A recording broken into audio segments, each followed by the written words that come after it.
काली नजर। माँ माँ, अरे क्या माँ माँ कर रहा है? बकरी का बच्चा है क्या? अरे माँ मजाक छोड़ो, मुझे फाइनली वो मेन चौराहे वाली दुकान मिल गई है। अब देखना, आपका बेटा दुगनी स्पीड से पैसा कमाएगा। ओफो, ये क्या? मेरी ऑनलाइन मेकअप क्लास चल रही है, इतनी जोर से क्यों बोल रहे हो आप दोनों? अरे मेरी धर्म पत्नी जी, मेकअप क्लास बाद में करना, वो चौराहे वाली दुकान मिल गई है हमको। अरे वाह, रुको मैं अपनी माँ को फोन लगाकर बता देती हूँ। अरे मैं भी अपने रिश्तेदारों को बता देती हूँ, कितनी खुशी की बात है। हाँ हाँ, मैं भी अपने दोस्तों को बता देता हूँ, 1 हफ्ते बाद रजिस्ट्री है। बस घर में खुशी का मौका था। उन तीनों ने अपने अपने फोन उठाए और लोगों में बात फैलाना शुरू कर दिया।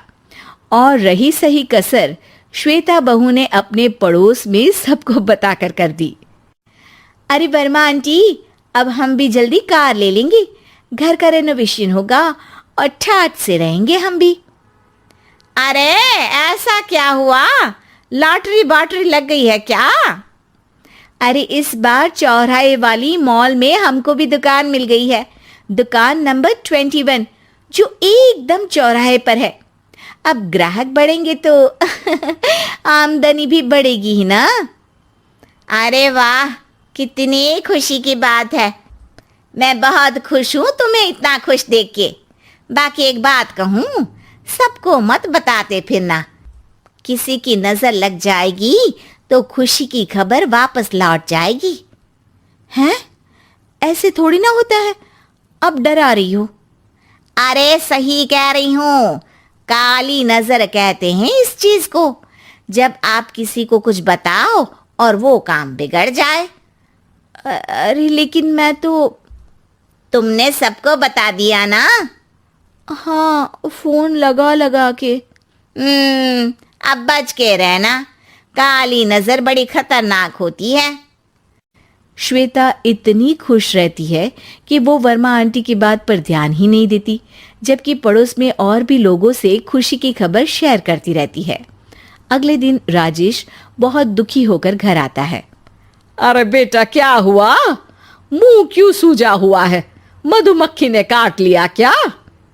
माँ, वो दुकान किसी और के पास चली गई, किसी ने ज्यादा भाव लगा दिया। अरे पर बात तो आपसे हुई थी ना उस दुकान वाले की? हाँ, आज मैं टोकन अमाउंट देने गया था, तब मुझे पता चला, कोई आकर सुबह मुझसे पहले ही ज्यादा अमाउंट दे गया। काली नजर। क्या क्या कहा? वर्मा आंटी ने समझाया था कि किसी को बताना मत, वरना काली नजर लग जाएगी। अच्छा, तुम्हें उनकी बात मान लेनी चाहिए थी। उनकी बात मान लेती, लेकिन उसके पहले ही सबको बता चुके थे ना हम तीनों। अरे अगली बार से ध्यान रखेंगे, कोई भी नई चीज होगी तो किसी को नहीं बताएंगे। तीनों कुछ दिन ऐसे ही रहते हैं, पर एक दिन श्वेता को एक मेल आता है। राजेश, मेरा ऑनलाइन मेकअप कोर्स कंप्लीट हो गया, अब मैं खुद का पार्लर खोल सकती हूँ। अरे वाह, अपने मोहल्ले में ही खोलते हैं? ये जो घर के सामने दुकान है ना, वहीं? हाँ, यहाँ सस्ती भी मिल जाएगी। अगले दिन श्वेता वर्मा आंटी के पास जाती है मिठाई का डब्बा लेकर। अरे आओ आओ, कैसे आना हुआ? जोर से नहीं बोलूंगी, वो सामने वाली दुकान है ना, वहां मैं अपनी पार्लर की दुकान खोलने वाली हूँ, उसकी मिठाई है। अरे वाह, बहुत बधाई हो तुमको। हाँ, मैं कमाने लगूंगी तो राजेश पर पूरे घर का बोझ नहीं रहेगा ना आंटी जी। ये तो है, पर ये बता कि तूने ये बात किसी और को तो नहीं बताई ना? अरे नहीं नहीं, पिछली बार गलती कर दी थी, काली नजर लगी किसी की और राजेश के हाथ से वो दुकान चली गई थी। सबको मत बताना।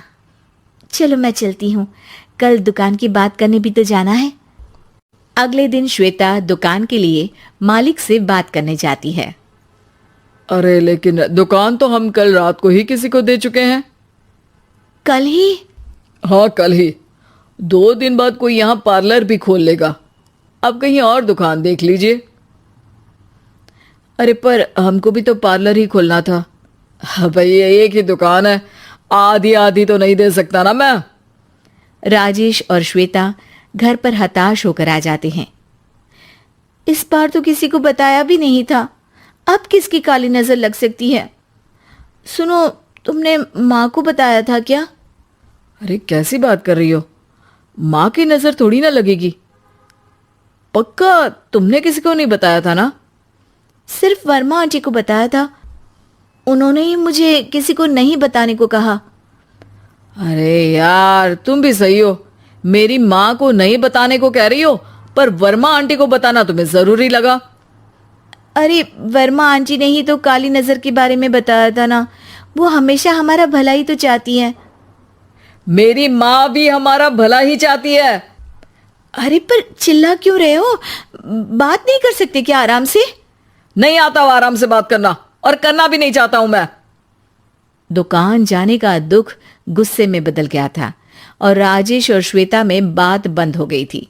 2 दिन बाद मोहल्ले में पार्लर का इनॉग्रेशन हुआ, जिसमें मोहल्ले के सभी लोगों को बुलाया गया, पर श्वेता, राजेश और माँ नहीं जाते। माँ, अंदर आ जाओ, क्या देख रही हो? अरे नया पार्लर देख रही हूं अपने आंगन से। देखो, माँ को दूसरे का सुख देखने में कितना मजा आ रहा है, मेरा दुख नहीं दिख रहा इन्हें।